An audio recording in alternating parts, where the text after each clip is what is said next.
What is up, everybody? Random Random Man here, aka RRM, bringing you another rapid movie review, aka RMR, and it is for Monkey Man.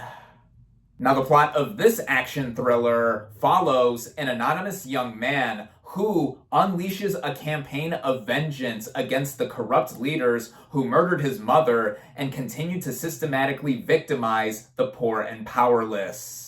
Dev Patel plays our main character here, who later goes by Bobby, playing a more physical role, and it's also more intense psychologically for all that the character goes through. Patel is more than up to the task with his earlier scenes as an amateur fighter to his more quiet and internal moments showing his absolute range. There's also a superb supporting cast that includes Sharlto Copley as his fight manager slash promoter, and a lot of notable names from India. Patel not only stars in front of the camera, but he also co-wrote, co-produced, and directs here, marking his directorial debut. This film has been described as John Wick in Mumbai. In fact, there is a direct reference to him in this film, but saying this movie is that is not entirely describing it accurately. I would say this movie is less John Wick and more Kill Bill, not just because this is another revenge thriller, but in the way it is structured and how it flashes back and forth between the past for Bobby and the present. You can tell from Patel as a first-time feature filmmaker that there is a lot of passion here, and this also comes through with how this is a politically powered movie.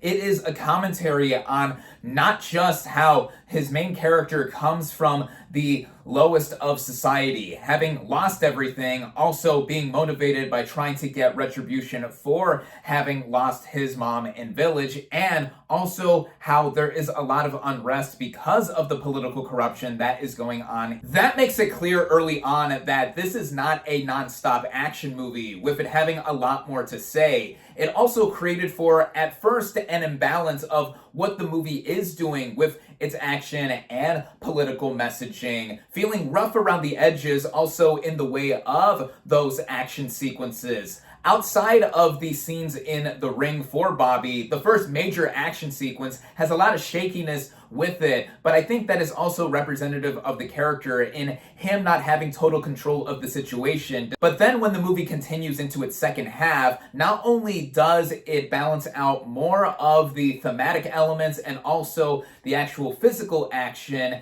it combines together to have the movie still go in a way that was unexpected in some areas because of how this movie is infused with spirituality, like Bobby being inspired by the tales of Hanuman from his youth. Also bring in how visually and viscerally violent this movie is, and other technical elements to round it out, like the editing and how it is cut together with whip-fast moments even outside of the action, giving us a lot of stuff to put into view on screen. And the music, the original score by Jed Kurzo, helps keep the pace of this movie going in styling out this movie's sense of scope. And I think at just about 2 hours in length, it really goes through a full course as to what we see with the arc of Bobby. One could say that revenge thrillers like this one are a dime a dozen, but I think with Dev Patel making his directorial debut, not only a very good one, but it really benefits seeing something like this on the big screen. In fact, Jordan Peele, one of the producers of this movie, bought the rights for this movie from Netflix and was able to give this thing a full-fledged theatrical release. That, of course, I am very grateful for. The potential Patel has for his next feature film, whenever we get it, I think is certainly out there and has already mostly succeeded with what he did in Monkey Man, being a film that I definitely recommend seeing.